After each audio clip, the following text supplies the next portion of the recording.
এবং ঠিক এর পাশাপাশি একেবারে মুসলিম একটা সংগঠনকে দিয়ে ট্রেনিং করিয়ে মিলিশিয়া গঠন করে এক প্রকার বলা ভালো ইরানের রেভলিউশনারি যে পার্টি সেই পার্টি গঠন করতে চাইছে এবং যেইখানে দাঁড়িয়ে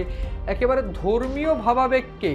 স্থাপিত করতে চাইছে সেনাবাহিনীতে এবং যেইটা কোনোভাবেই ওয়াকারুজ্জামান সমর্থন করছেন না বা করেননি। এবং এই জন্য ওয়াকারুজ্জামানকে ব্যতি রেখে ওয়াকারুজ্জামানের সঙ্গে কথা না বলে তার আগে এই ওয়াকারুজ্জামানের সঙ্গে কথা না বলে তিনি ইউনূসের সঙ্গে কথা বলেন এবং খলিলুর রহমানের সঙ্গে কথা বলেন এবং পাকিস্তান থেকে একজন উচ্চ পর্যায়ের সেনাকর্তা এসে এই যে বাংলাদেশের রাজনৈতিক এক প্রকার তাদের সঙ্গে কথা বলছে, এটা অত্যন্ত আশঙ্কার এবং চিন্তার। এবং এই মুহূর্তে দাঁড়িয়ে তিনি চিকেন স্নেক সংক্রান্ত যেসব বিমানবন্দর সেগুলোতে যাবেন, সেগুলো ভিজিট করবেন এবং এই চিকেন স্নেক সংক্রান্ত বিমানবন্দর ভিজিট করতে আর প্রাসঙ্গিক যে বিষয়টা আমি একটু বলে রাখতে চাইবো, লালমনিরহাট যে এয়ারবেস ক্যাম্প যেটা তৈরি হওয়ার কথা ছিল, যেটা চীন ইনভলভমেন্ট করবে বা চীন ইনভলভমেন্ট আছে চীনের, এই একটা অভিযোগ ছিল। কিন্তু এই মুহূর্তে দাঁড়িয়ে তথ্য উঠে আসছে সেইখানে কিন্তু হ্যাঙ্গার হবে এবং যেটা মূলত বায়ুসেনাদের ফাইটার জেট যেগুলো তুরস্ক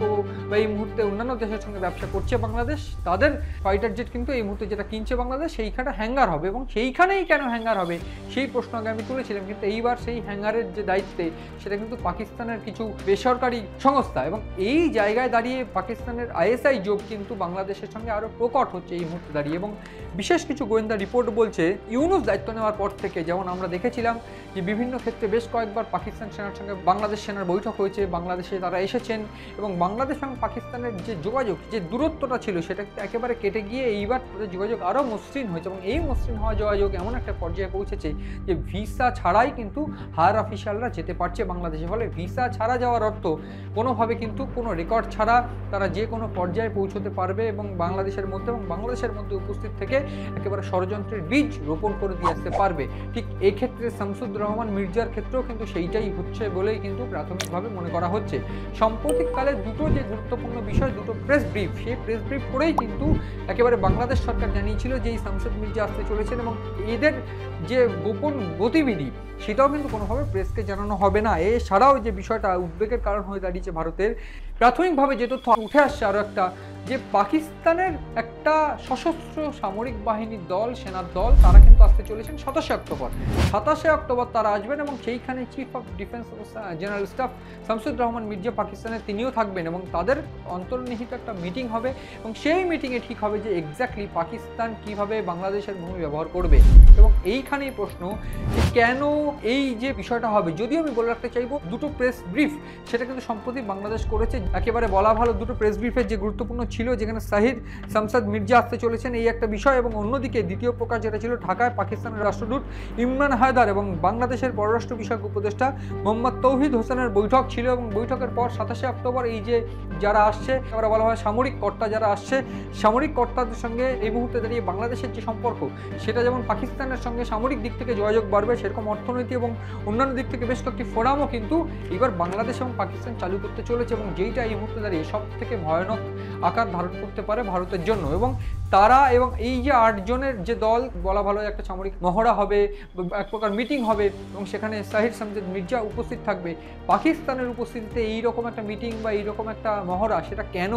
যেটা এত বছর ধরে ছিল না, 54 বছর পর সেটা সুপার অ্যাক্টিভ হয়ে উঠলো, সেইখানেই কিন্তু প্রশ্ন উঠছে যে তবে কি ভারতের বিরুদ্ধে আরও বড় ষড়যন্ত্র করতে চলেছে তারা। এই একটা প্রশ্ন, এই একটা বিষয় কিন্তু গুরুত্বপূর্ণ। এবং এই মুহূর্তে যেটা আমি বলছিলাম, পাকিস্তানের স্টাফ কমিটির চেয়ারম্যান বা জয়েন্ট চিফ অফ স্টাফ কমিটির চেয়ারম্যান জেনারেল শাহিদ শামসাদ মির্জা তিনি উপস্থিত রয়েছেন। তিনি চিকেন স্নেকে যাবেন, চিকেন স্নেকের আশেপাশে তিনি ভ্রমণ করবেন বা ঘুরে দেখবেন। এই এলাকাটা কিন্তু তিনি ঘুরে দেখার অর্থ সেটা ভারতের জন্য ডেফিনেটলি ট্রেড। এবং যেটা আমি এতদিন ধরে বলছিলাম যে বাংলাদেশ এবং পাকিস্তানের যে সম্পর্ক সেটা কিন্তু আস্তে আস্তে একেবারে নিবিড় হয়ে যাচ্ছে এবং যেটা এর কয়েকটা এপিসোডেও বলেছি যে বাংলাদেশ কিন্তু আরও একটা পাকিস্তান হতে চাইছে। এবং ঠিক এই পরিস্থিতিতে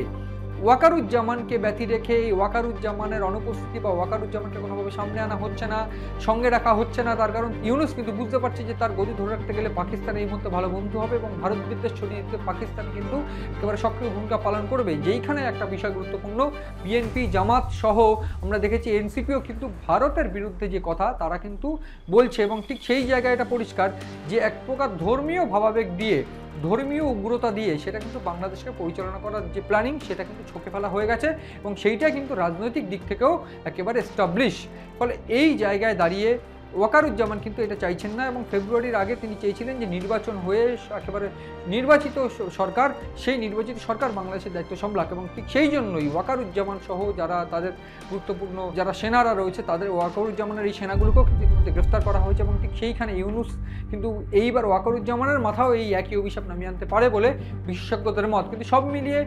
এই যে শামসুর মির্জা বা বলা ভালো সাহির শামসুর মির্জা, তিনি যে চিকেন ফ্যাক ভ্রমণ করবেন সেটা কোন উদ্দেশ্যে, কোনো গোয়েন্দা ভিত্তিক তথ্য যেটা বলছে যে তিনি যে ভ্রমণ করবেন সেক্ষেত্রে কিন্তু বাংলাদেশের জমি ব্যবহার করে ভারতকে টার্গেট করা হতে পারে। তাই যদি হয় সেক্ষেত্রে ভারতও কিন্তু একেবারে রেডি রয়েছে, কারণ সেদিক থেকে দেখতে গেলে আমরা যেটা জানি যে এই মুহূর্তে দাঁড়িয়ে এক প্রকার বলা ভালো শুকনা বা অন্যদিক থেকে যে হাসিমারা এই সমস্ত এয়ারবেস ক্যাম্পে যে ধরনের ইকুইপমেন্ট বা যে ধরনের অস্ত্র এই মুহূর্তে ফাইটার জেট সেগুলো সাজানো রয়েছে, সেইখানে দাঁড়িয়ে বাংলাদেশ যদি ভারত আক্রমণ করে কয়েক সেকেন্ডের মধ্যে কিন্তু বাংলাদেশ একেবারে শেষ হয়ে যাবে। এইটা কিন্তু একেবারে প্রমাণিত। বা এছাড়াও যে তথ্য বা যে গুরুত্বপূর্ণ বিষয় যে ভারতের বিরুদ্ধে ষড়যন্ত্র করলেও কিন্তু ভারত এই মুহূর্তে যে স্যাটেলাইট ইমেজ বা স্যাটেলাইট সার্ভিলেন্স সিস্টেম ব্যবহার করে, বা বলা ভালো যে ডিফেন্স সিস্টেম বা যে